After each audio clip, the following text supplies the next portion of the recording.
계속 이 트랜스퍼를 했었잖아요. 그런데 헌금 바구니를 보셨겠지만 헌금 바구니 여기서 오셔서 하실 분들은 여기서 하시고 또 편하시면 이 트랜스퍼로 하셔도 괜찮겠습니다. 네, 다른 또 광고성 없으시죠? 세세한 그런 질문들 궁금한 것들이 많이 있으실 거예요. 그런 거는 이제 예배 끝나고 난 다음에 저나 또 지난번에 여기 한번 오셨다가 간 우리 집사님들 계시는데 또 문의하시면은 얘기를 또 나눌 수가 있을 것 같습니다. 자, 그러면 이제 함께 하나님 말씀 나누도록 하겠습니다. 오늘 함께 나눌 말씀은 요한복음이에요. 요한복음 15장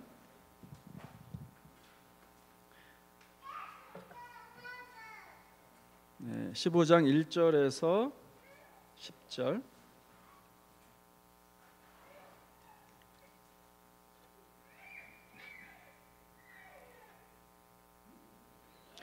요한복음 15장 1절에서 10절. 제가 읽겠습니다. 나는 참 포도나무요 내 아버지는 농부라. 물은 내게 있어 열매를 맺지 아니하는 가지는 아버지께서 그것을 제거해 버리시고 물은 열매를 맺는 가지는 더 열매를 맺게 하려 하여 그것을 깨끗하게 하시느니라. 너희는 내가 일러준 말로 이미 깨끗하여졌으니 내 안에 거하라. 나도 너희 안에 거하리라. 가지가 포도나무에 붙어있지 아니하면 스스로 열매를 맺을 수 없음 같이 너희도 내 안에 있지 아니하면 그러하리라. 나는 포도나무요 너희는 가지라. 그가 내 안에 내가 그 안에 거하면 사람이 열매를 많이 맺나니 나를 떠나서는 너희가 아무것도 할 수 없음이라. 사람이 내 안에 거하지 아니하면 가지처럼 밖에 버려져 마르나니 사람들이 그것을 모아다가 불에 던져 사르느니라. 너희가 내 안에 거하고 내 말이 너희 안에 거하면 무엇이든지 원하는 대로 구하라. 그리하면 이루리라. 너희가 열매를 많이 맺으면 내 아버지께서 영광을 받으실 것이요 너희는 내 제자가 되리라. 아버지께서 나를 사랑하신 것 같이 나도 너희를 사랑하였으니 나의 사랑 안에 거하라. 내가 아버지의 계명을 지켜 그의 사랑 안에 거하는 것 같이 너희도 내 계명을 지키면 내 사랑 안에 거하리라. 아멘. 오늘 본문은 포도나무와 가지 비유입니다. 꽤 유명한 말씀이죠. 예수님이 이야기를 이렇게 시작을 해요. 나는 참 포도나무요 내 아버지는 농부라. 자, 포도나무가 예수님이라고 하셨죠. 그러면은 이 농부인 아버지는 누구일까요? 하나님이겠죠. 예수님이 자신을 참 포도나무라고 소개를 하고 있는데 참 포도나무라 그랬으니까 가짜 포도나무 또는 나쁜 포도나무, 악한 포도나무 이런 것들이 있지 않겠어요? 여기서 원래 이 포도나무는 이스라엘 백성을 의미합니다. 농부이신 하나님께서 이스라엘 민족을 포도나무로 심고 관리를 돌보고 계셨어요. 그런데 이 포도나무인 이스라엘 민족에게 뭔가 문제가 생긴 거죠. 하나님을 버리죠. 그리고 우상들을 섬깁니다. 그런 현상들을 보면서 예레미야 선지자가 이렇게 한탄을 했죠. 2장 21절에 내가 너를 순전한 참 종자 곧 귀한 포도나무로 심었거늘 내게 대하여 이방 포도나무의 악한 가지가 되면 어찌 됨이냐 라고 한탄을 하고 있어요. 하나님이 포도나무를 심고 풍성한 열매를 맺을 것을 기대했단 말이죠. 그런데 포도나무인 이스라엘 민족이 그런 열매를 맺지 못한 거예요. 하나님이 기대하셨던 풍성한 열매, 그거를 맺지 못했다는 거죠. 이스라엘은 열매를 맺지 못하는 나무, 악한 나무가 되어져 버린 겁니다. 그래서 이제는 새로운 나무, 참 포도나무가 필요한 거예요. 그게 누구셔요? 예수님. 참 포도나무 되신 예수님을 통해서 이제 하나님이 기대하시는 열매를 맺기를 원하셨다라는 뜻이에요. 하나님은 열매를 원하세요. 오늘 본문에서 가장 중요한 핵심 키워드는 그래서 열매입니다. 하나님 우리에게 기대하시는 열매는 무엇이고 그 열매를 맺기 위해서는 뭐가 필요한지를 말씀하고 계세요. 그래서 오늘 본문을 통해서 나는 과연 열매를 맺고 있는가 살펴보는 그런 시간 되시기 바랍니다.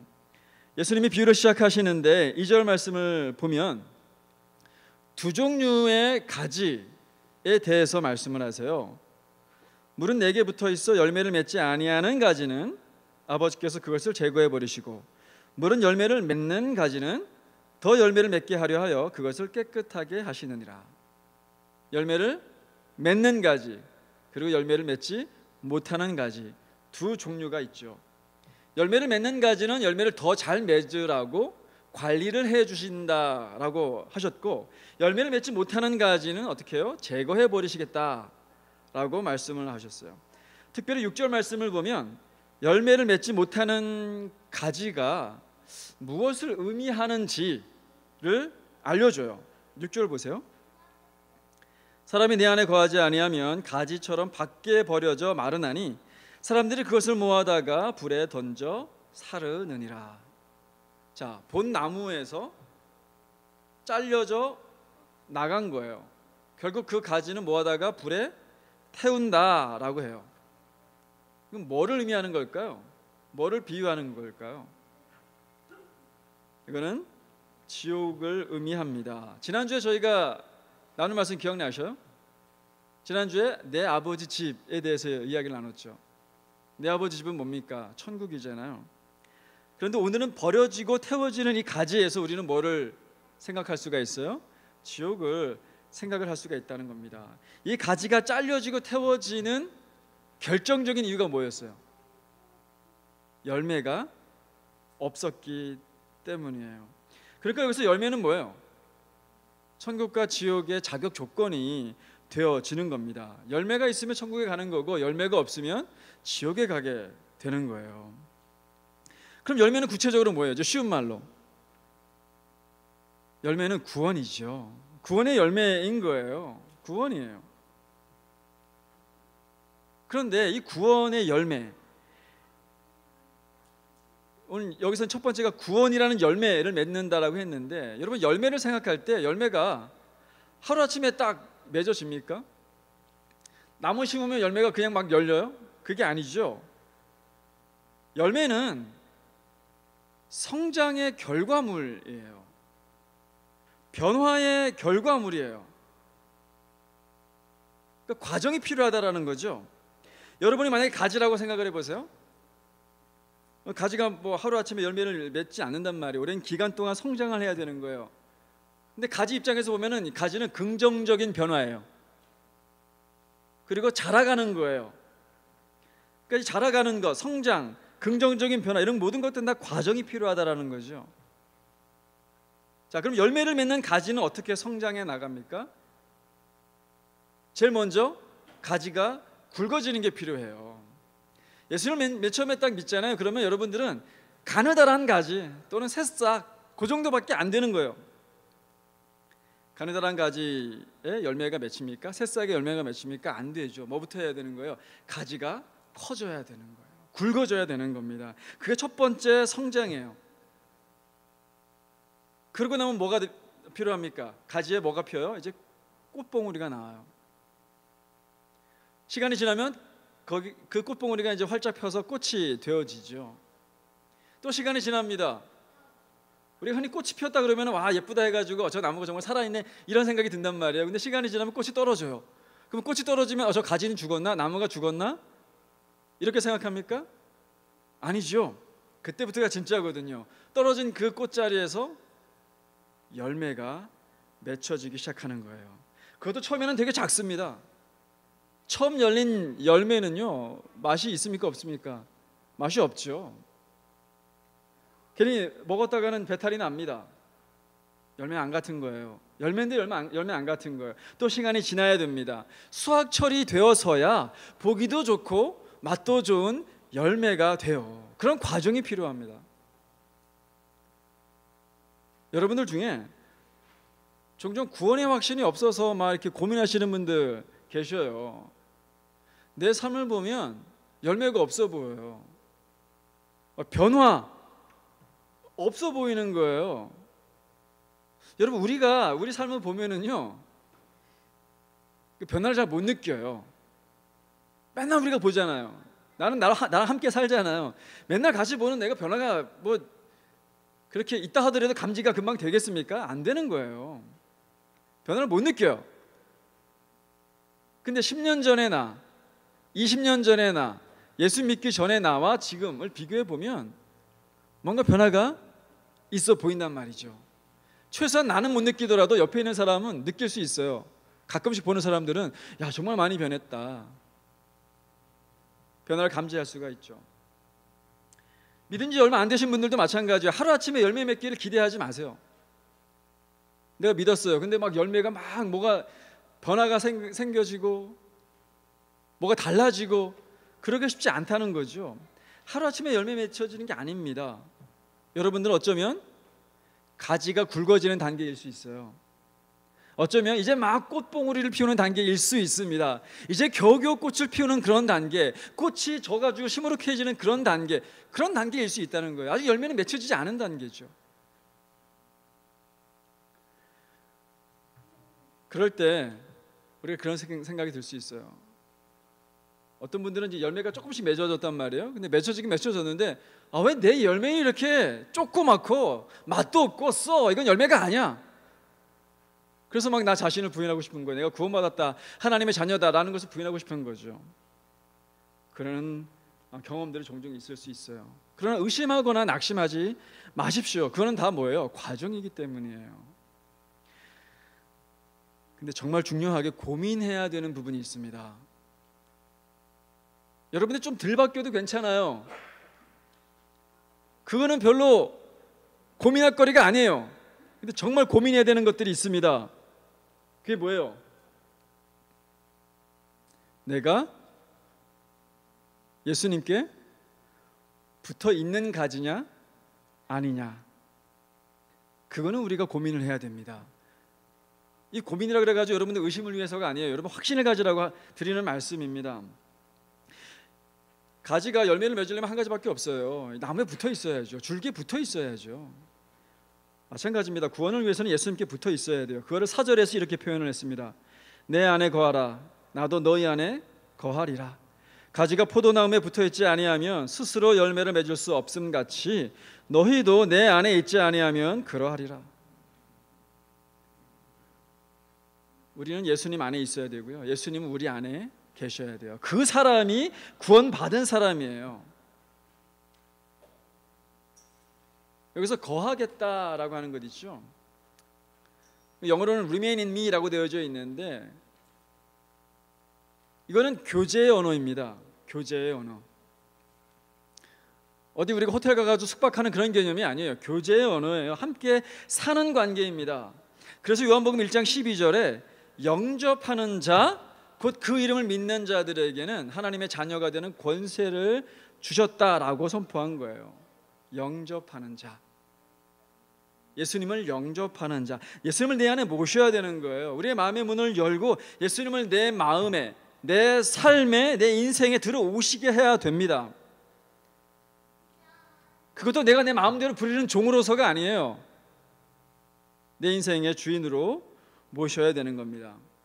그리고 방 한 구석에 그냥 가만 계세요, 이게 아니에요.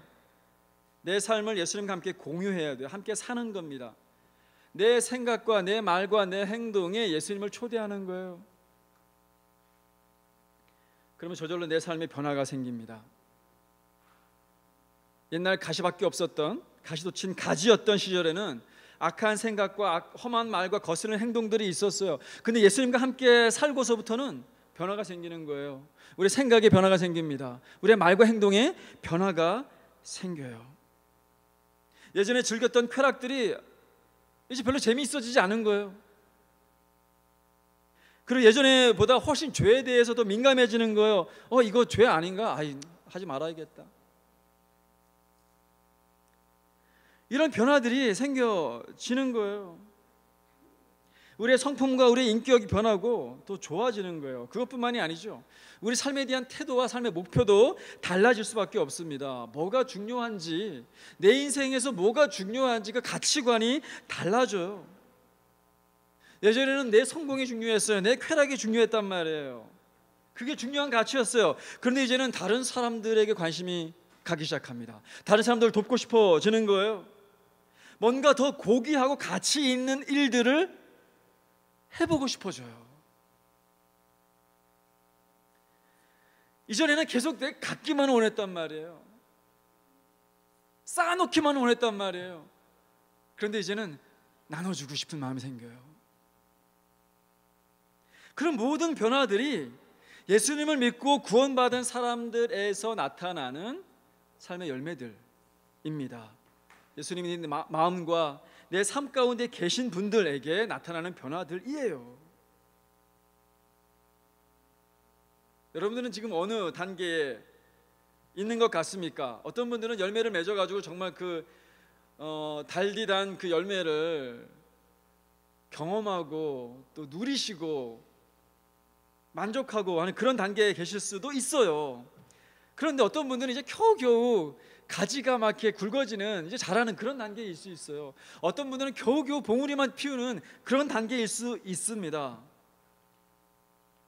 그러나 걱정하지 마세요. 열매는 맺힐 겁니다. 여러분들이 예수님께 붙어 있다면. 그래서 내 안에 예수님을 영접했느냐, 나는 그와 교제를 하느냐, 내 삶 가운데 관계를 맺고 있느냐, 이것을 신경을 써야 된다는 거예요. 예수님 없이 우리 스스로 구원이라는 열매를 맺을 수 있습니까? 예수님 없이 내가 뭔가 이렇게 착한 일을 많이 하고 도를 닦고 철학적인 공부를 많이 하고 그런 뭔가 깨달아져 가지고 우리가 구원을 받을 수가 있나요? 그럴 수 없습니다. 애시당초 예수님 없이는요, 뭔가 좋은 일, 착한 일 이런 것들도 많이 할 수가 없어요. 5절에 뭐라고 되어 있습니까? 나는 포도나무에 너희는 가지라. 그가 내 안에 내가 그 안에 거하면 사람이 열매를 많이 맺나니 나를 떠나서는 너희가 아무것도 할 수 없음이라. 여기서 아무것도 할 수 없다라고 하신 거는요, 구원에 관련된 일이에요. 구원에 관련된 일. 예수님 안 믿어도 여러 가지 일들 할 수 있잖아요. 그렇죠? 잠깐 좋은 일도 많이 할 수 있습니다. 하지만 구원에 관한 일, 열매를 맺는 일은 불가능해요. 그러니 지금 예수님과의 관계를 점검해 보셔야 됩니다. 나는 예수님께 붙어 있는가? 내 안에 예수님이 계시는가? 그리고 나는 예수님 안에 거하고 있는가? 내 삶을 예수님과 함께 꾸려나가고 있는가? 그런 것들을 고민해 보셔야 됩니다. 자, 예수님께 붙어있는 사람은 열매를 맺게 된다라고 했는데, 오늘 본문에서 예수님은요, 구원의 열매 말고 그것과 연관이 있지만 구체적인 열매 하나를 더 언급을 하셔요. 그게 뭐냐면 사랑의 열매입니다. 9절 말씀을 보시면, 아버지께서 나를 사랑하신 것 같이 나도 너희를 사랑하였으니 나의 사랑 안에 거하라 라고 말씀하세요. 4절에서는 내 안에 거하라 라고 했는데, 여기서는 내 사랑 안에 거하라 라고 하시죠. 그리고 10절에서는 예수님의 사랑 안에 거하려면 계명을 지키라 라고 해요. 근데 그 계명이 뭡니까? 12절 말씀 보세요. 내 계명은 곧 내가 너희를 사랑한 것 같이 너희도 서로 사랑하라 하는 이것이니라. 정리하면 이렇습니다. 우리가 계명, 즉 서로 사랑하라는 예수님의 계명을 지키면 예수님의 사랑 안에 거할 수 있다, 이거가 되죠. 이거 쉽게 풀어서 얘기를 해보면, 우리가 예수님 안에 있잖아요. 그러면 서로 사랑하게 되는, 서로 사랑하라는 계명을 지키게 된다는 거예요. 서로 사랑할 수 있게 된다는 뜻이죠. 그럼 서로 사랑한다는 건 다시 뭐가 됩니까? 내 안에 예수님이 계시다라는 증거가 됩니다. 예수님 안에 있으면 사랑의 열매가 맺혀지게 돼 있어요. 예수님 우리랑 같이 산다 그랬잖아요. 여러분들이 누군가 오래 살면 이걸 참 많이 공감할 수가 있어요. 자, 누군가 오래 같이 살아요. 그럼 어떻게 됩니까? 둘이 닮아가거든요. 닮아가요. 우리 신혼부부는 모르겠는데 오래되신 분들은 뭔가 닮아가요. 외모도 닮는다 그러더라고요. 이 DNA가 정말 다른데도 외모도 닮아간다고 그래요. 근데 좋아하는 게 닮아가요. 결혼 전에는 보면 안 좋아했었던 것들인데 결혼하고 나서 같이 뭔가 이렇게 하다 보니까 좋아지는 것들, 똑같이 좋아지는 것들이 생긴단 말이에요. 저희 예를 들어보면 저는 여행을 안 좋아했어요. 피곤하잖아요. 맨날 걷자 그러는데 저 걷는 거 별로 안 좋아했거든요. 그래서 제가 중국에 6년 동안 있으면서도 우리 가족여행을 한 번도 안 갔어요. 그 좋은 곳이 많은데도 가족여행을 한 번도 안 갔어요. 근데 결혼하고 나서 오래되니까 이제 미국에 있을 때부터 이제 여행을 가게 된 것 같아요. 지금도 여행 굉장히 기다려지고 여행을 좋아하게 됐어요. 걷는 것도 좋고.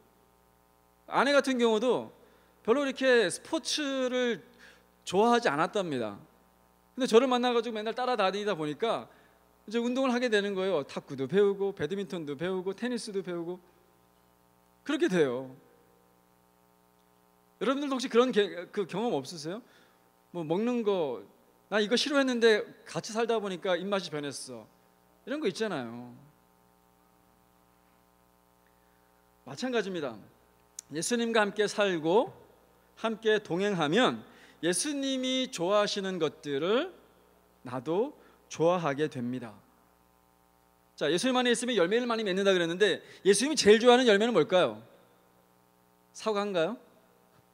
예수님이 제일 좋아하는 열매는 사랑이에요. 사랑. 갈라디아서 5장 22절에 보면은요, 성령의 열매들이 나오는데 오직 성령의 열매는 사랑과 희락과 화평과 오래 참음과 자비와 양선과 충성과 온유와 절제니 이 같은 것을 금지할 법이 없느니라 그랬죠. 제일 처음에 나오는 열매가 뭡니까? 사랑이에요. 사랑. 예수를 믿고 구원받으면 우리는 점점 사랑의 사람이 되어 갑니다. 예수님처럼 우리도 사랑이 점점 더 많아지게 되어지는 거예요. 이 사랑은요, 자기 애가 아닙니다. 나를 향한 사랑이 아니에요. 하나님과 이웃을 향한 사랑입니다. 이제까지는 나만 사랑했어요. 내 감정이 중요해요. 내 필요가 중요해요. 내 욕심이 중요해요. 그러나 이제는 옆 사람의 감정이 중요해집니다. 신경이 쓰여지는 거죠. 이웃들의 필요가 보입니다. 긍휼함이 느껴져요. 내 것을 조금 나눠주고 내 것을 좀 희생해서라도 돕고 싶어지는 마음이 생겨지는 거예요. 그게 뭐예요? 사랑입니다. 예수님이 본을 보이셨잖아요. 예수님 우리를 어떻게 사랑하셨습니까? 십자가. 예수님이 십자가를 질 만한 행동을 하셨습니까? 아니에요. 아무 죄 없으신 분이셨습니다. 예수님이 이 땅에서 어떻게 사셨습니까? 이 땅에서 부를 축적하고 자신의 성공과 지위, 높은 지위를 위해서 일하셨습니까? 아닙니다. 여우도 굴이 있고 공중에 새도 거처가 있으되 인자는 머리 둘 곳도 없다라고 하셨어요. 예수님은 자신을 위해 살지 않으셨습니다. 길 잃고 방황하는 어린 양들 옳은 길로 하나님께로 인도하기 위해서 이 땅을 사셨단 말이에요. 그렇게 인도하고 그렇게 가르쳤음에도 불구하고 이 양이 귀가 어둡지요. 말을 듣지 않습니다. 그러니까 급기야는 어떻게 합니까? 대신 십자가 제단에 자신을 올려놓습니다. 우리 대신에 예수님께서 자신의 생명을 내어주셨어요. 그렇게까지 우리를 사랑하셨습니다. 그런 사랑이 우리에게도 나타나기 시작한다는 거예요. 하루아침에 우리가 완전히 바뀌어서 사랑이 충만한 그런 성인이 되거나 제자가 되거나 그렇게 쉽지가 않아요. 너희가 사랑하면 내 제자가 되리라. 오늘 본문에서는 그렇게 말씀을 하셨지만 과정이 필요해요. 시간이 걸려요. 그러나 그 방향으로 가야 된다라는 거예요.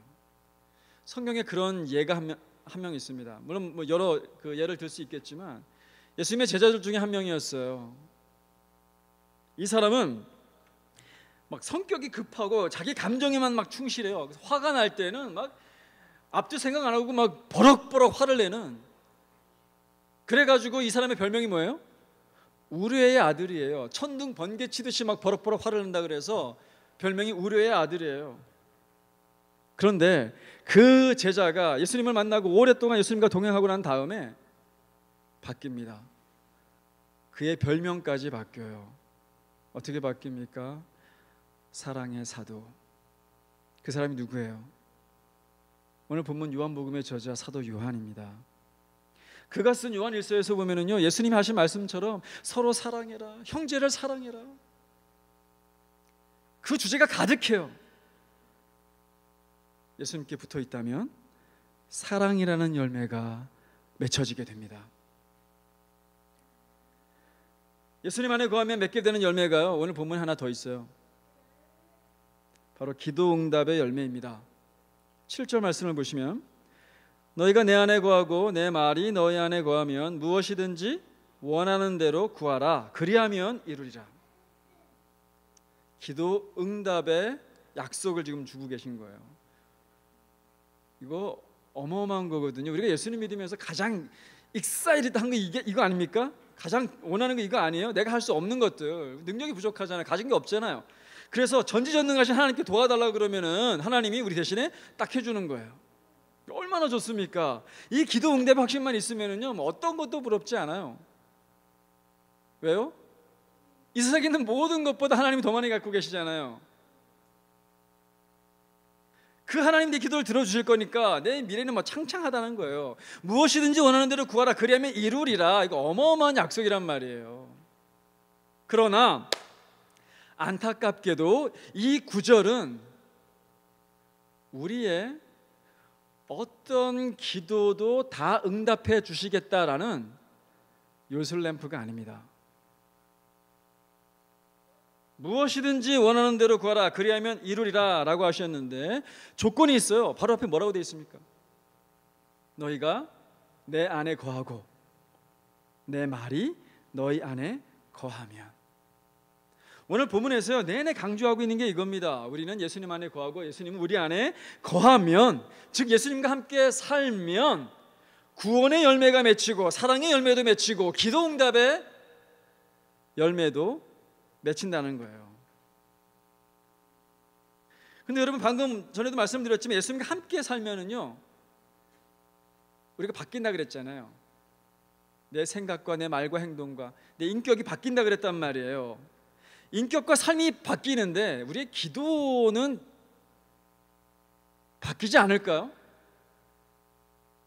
우리의 기도도 바뀔 겁니다.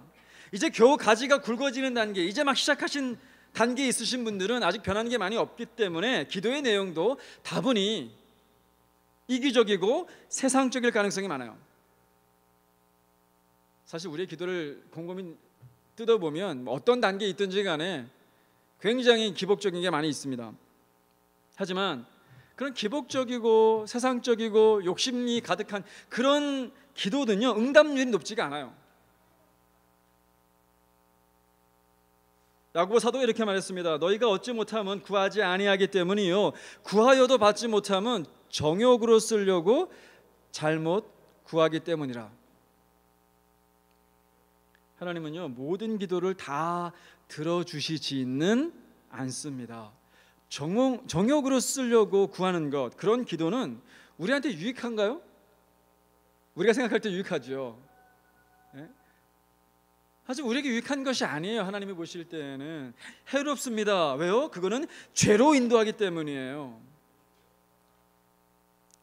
그 죄는 하나님이 기뻐하시지 않는 겁니다. 그래서 하나님이 안 들어주시는 게 아니라 못 들어주시는 거예요. 우리한테 나쁜 걸 왜 주시겠습니까? 하나님이 기뻐하시는 일들을 구하면 하나님이 들어주시는 거예요. 그 기도 응답을 통해서 하나님은 다시 영광을 받습니다. 8절 말씀 한번 보세요. 8절 말씀을 보시면은 너희가 열매를 많이 맺으면 내 아버지께서 영광을 받으실 것이요 라고 그랬어요. 기도 응답의 열매들을 막 얘기하면서 뭐하고 연결시켜놨어요? 하나님의 영광과 연결시켜놨단 말이에요. 우리가 기도를 해요. 근데 그 기도는 하나님이 기뻐하시는 기도예요. 그래서 하나님이 그 기도를 응답해 주세요. 그럼 그걸 통해서 하나님이 영광을 받으시는 거예요. 그런 기도를 하나님께서 응답해 주시는 데에는 거리낌이 없습니다. 그런 기도를 해야 되는 거예요. 우리가 예수님 안에 있으면, 예수님과 더 많이 교제하고 살면 우리의 기도가 바뀝니다. 나를 위한 이기적인 기도가 아니라 이제 이웃을 위한 기도가 나옵니다. 세상의 성공을 위한 기도가 아니라 하나님 나라 확장을 위한 기도가 됩니다. 죄를 위한 기도가 아니라 거룩함을 위한 기도로 바뀌어집니다.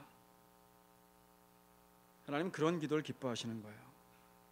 그런 기도를 들어주기를 좋아하세요.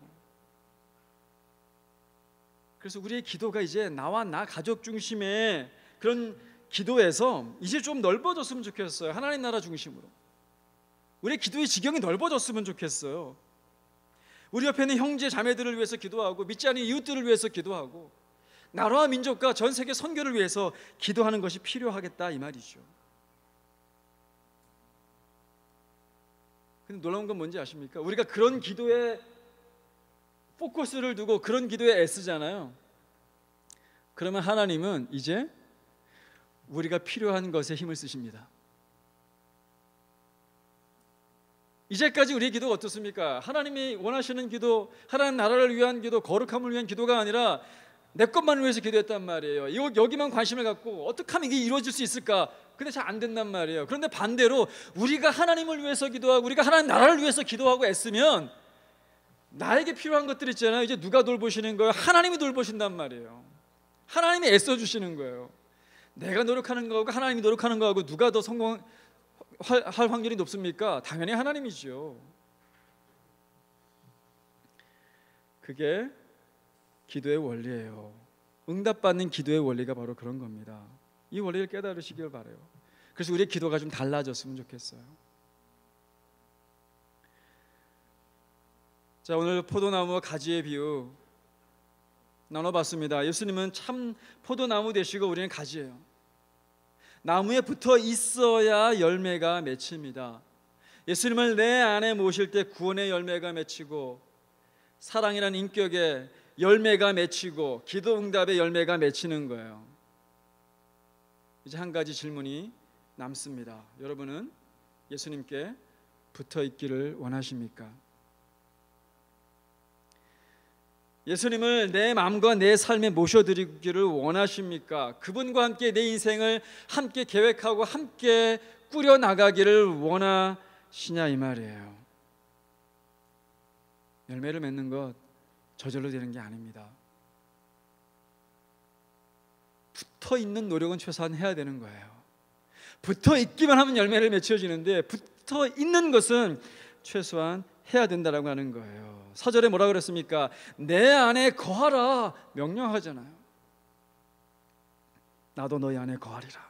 예수님도 애를 쓰시지만 우리도 결단해야 됩니다. 예수님 안에 거하기를 원해야 되는 거예요. 그리고 예수님 안에 거하기 위해서 그거를 방해하는 것들이 있습니다. 못하게 하는 것들이 있어요. 죄악들이 있습니다. 나쁜 습관들이 있어요. 그런 것들을 끊어내야 되는 거예요. 그때 비로소 우리는 예수님 안에, 예수님은 우리 안에 거하게 됩니다. 특별히 7절에 너희가 내 안에 거하고 내 말이 너희 안에 거하면 이라고 되어져 있죠. 구원의 열매, 사랑의 열매, 기도 응답의 열매는 결국 말씀과 뗄래야 뗄 수가 없는 관계예요. 이번 한 주간도 주님의 말씀을 묵상하면서 주님과 함께 살고 함께 동행하는 저와 여러분들 되시기를 바랍니다. 그래서 구원의 열매가, 사랑의 열매가, 기도 응답의 열매가 맺혀지고 경험되는 복된 한 주간 되시기를 주님의 이름으로 축복합니다. 아멘. 같이 기도하시겠습니다. 오늘 말씀 생각하시면서 기도했으면 좋겠어요. 나는 과연 내 신앙이 어디 정도에 와 있는가? 근데 어느 단계에 와 있는가 이건 별로 중요하지 않다 그랬죠. 정말 중요한 건 나는 예수님께 붙어 있는가? 나는 열매를 맺히기 위한 성장을 하고 있는가? 변화를 추구하고 있는가? 예수님께 붙어 있기 위해서 어떤 노력들을 하는가? 말씀을 여는가? 무릎을 꿇는가? 예수님과 교제하는 시간을 위해서 잠깐이라도 시간을 떼어놓는가? 또는 예수님을 위해서 하나님 나라를 위해서 뭔가 봉사하거나 뭔가 애쓰기 위해서 시도를 하고 있는가?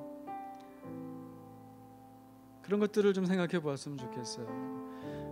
그래서 기도하실 때 하나님께서 여러분들에게 말씀하시고 가르쳐 주시는 그런 부족한 부분들 하나님께 기도했으면 좋겠습니다. 그래서 하나님, 나 아직 요거밖에 안 돼요. 근데 내 영혼의 구원의 열매가 맺혀졌으면 좋겠어요. 내 삶의 인격의 열매, 사랑의 열매가 맺혀졌으면 좋겠어요. 하나님, 내가 기도하는 것, 하나님께서 기뻐하시는 것, 기도하는 그런 사람이었으면 좋겠어요. 그래서 내 삶 속에서 주님이 역사하시는 것을 날마다 경험하면서 그렇게 살았으면 좋겠어요. 그렇게 우리 함께 기도했으면 좋겠고요. 또 한 가지, 저희가 이제 에베네저 교회에 이사를 와서 오늘 첫 예배를 드리는데, 하나님 이 장소를 축복해 주셔서 우리가 함께 예배하고 함께 마음껏 교제하고 마음껏 훈련받고 마음껏 사역해 드릴 수 있는 하나님이 쓰시는 교회 될 수 있게 해달라고 이 에베네저 교회, 또 우리 교회를 위해서 기도했으면 좋겠어요. 그래서 말씀 붙잡고 기도하고 이 교회를 위해서 같이 기도했으면 좋겠습니다. 기도하십시다. 하나님 아버지, 감사합니다.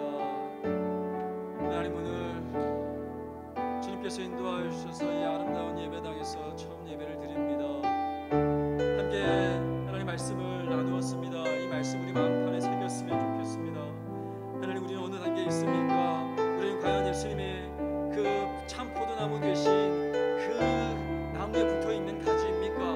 아니면 간당간당하고 떨어질 만한 그런 가지입니까? 아니면 제거되어져 있는 그런 가지입니까? 하나님, 우리 마음 가운데 원하기를 원합니다. 하나님, 이곳에서 하나님 이제 주님의 그 나무 되신 주님 앞에 바짝 붙어 있을 수 있도록 주님 도와주시고, 비록 우리가 연약하고 비록 우리가 하나님 죄 많은 인간들이지만 조금씩 하나님 변화되어지고 조금씩 성장해 나아가서 가지가 굵어지고 봉우리가 나오고 꽃을 피고 거기서 열매가 맺혀지는, 그래서 하나님 구원을 얻고 사랑의 열매가 맺혀지며 우리 사람들을 통해서 하나님 많은 그런 사람들을 주님께로 인도하고 우리 삶 가운데 하나님 다양한 그런 기도의 하나님 열매들이 맺혀지는 그런 하나님의 사람들이 되어지기를 원합니다. 하나님 아버지, 여기에 있는 우리 모든 관계자매들, 우리 사랑하는 비전 식구들 한 사람 한 사람 다 축복합니다. 주님께서 하나님 아버지, 성령 하나님께서 각자의 삶들 가운데서 역사하여 주셔서 하나님 포도나무 되신 그 예수님한테 바짝 붙어있으며 살아갈 수 있도록 도와주시고, 매일매일 삶들 가운데에서 말씀과 기도로 하나님 영양분을 공급받을 수 있도록 도와주시고, 그 영양분 공급받음을 통하여서 하나님 가지가 굵어질 수 있게 해주시고 자라갈 수 있게 해주셔서 하나님 그 귀한 하나님 구원의 열매가 맺혀질 수 있는 하나님의 삶들 다 될 수 있도록 주여 인도해 주시옵소서. 개인뿐만 아니라 하나님 각 가정이 그렇게 하는 구원의 열매가 맺혀질 수 있도록 도와주시고, 사랑하는 사람 화목한 가정이 되어질 수 있도록 주님 인도하여 주시기를 원합니다. 그 가정들 통하여서 하나님 아버지, 주변에 많은 사람들에게 참 하나님 있는 가정이구나, 그렇게 하는 모범이 되어지며 하나님의 영광을 드러낼 수 있는 그런 하나님 믿음의 가정 되어질 수 있도록 주여 인도해 주시옵소서. 또 이 교회를 위해서 하나님 축복하며 기도합니다. 이제 하나님 함께 예배하는 이 공간을 주님께서 축복하여 주셔서 우리가 함께 예배하고 주님을 마음껏 찬양하고 영광 돌려드리며 함께 교제하고 함께 훈련받고 함께 사역해드려 하나님의 나라에 쓰임받을 수 있는 하나님의 교회 되어줄 수 있도록 주여 이 교회를 사용하여 주시옵소서. 하나님 아버지, 도와주시옵소서. 이 공간을 사용하여 주시고 이 공간에 참여하는 모든 사람들만 하나님께서 역사해 주셔서 사용하여 주시기를 원합니다. 아버지 하나님, 도와주시옵소서. 하나님, 우리 가운데 함께하여 주시옵소서. 함께하여 주시옵소서. 아버지,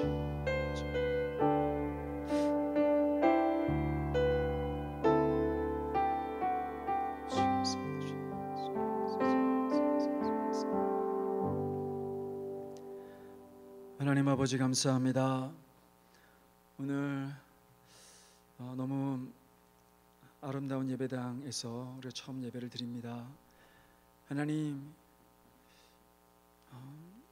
이 장소가 아름다워 보이는 것은 이 장소의 좋은 조명과 또 멋진 기계들과 장비들 때문이 아니라 하나님 우리 가운데 임재하시기 때문입니다. 하나님이 계시기에 그 영광으로 이 장소가 빛나는 것입니다.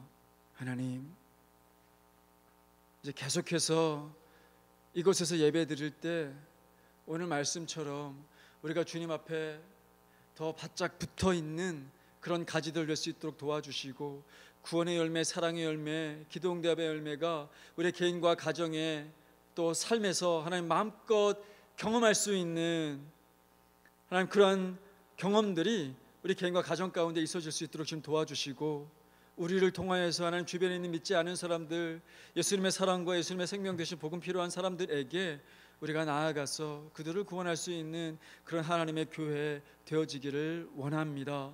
하나님 아버지, 우리 개인을, 우리 가정을, 우리 비전 교회 공동체를 사용하여 주시옵소서. 이번 한 주간 살아드릴 때 하나님 주님과 동행하기를 원합니다. 말씀과 기도는